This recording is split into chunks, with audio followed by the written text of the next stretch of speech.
चुनाव मणिपुर के आने वाले 25 साल को निर्धारित करने वाले हैं। स्टेबिलिटी और पीस का जो प्रोसेस इन 5 सालों में शुरू हुआ है, उसको अब हमें परमानेंट बनाना है।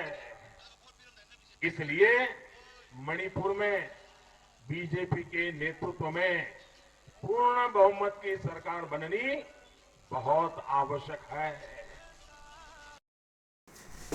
मोदी जी, ये बयान तो आपको याद होगा ना, मणिपुर में चुनाव से पहले आपने ही ये बयान दिया था कि बीजेपी को लेकर आओ, फिर मणिपुर में हम सब कुछ ठीक कर देंगे।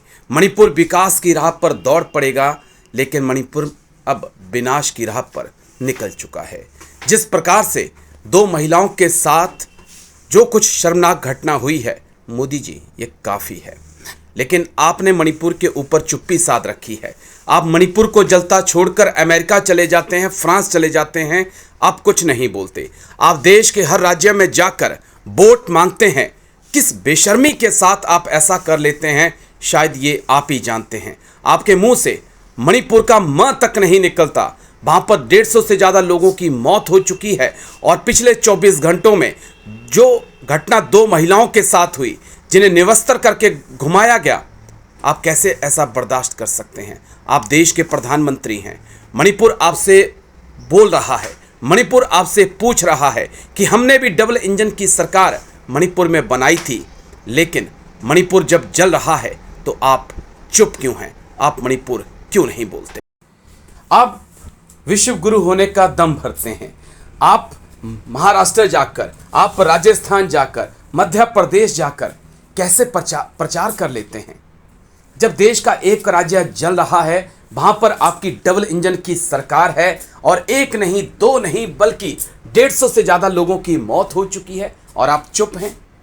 आपका गृह मंत्रालय चुप है।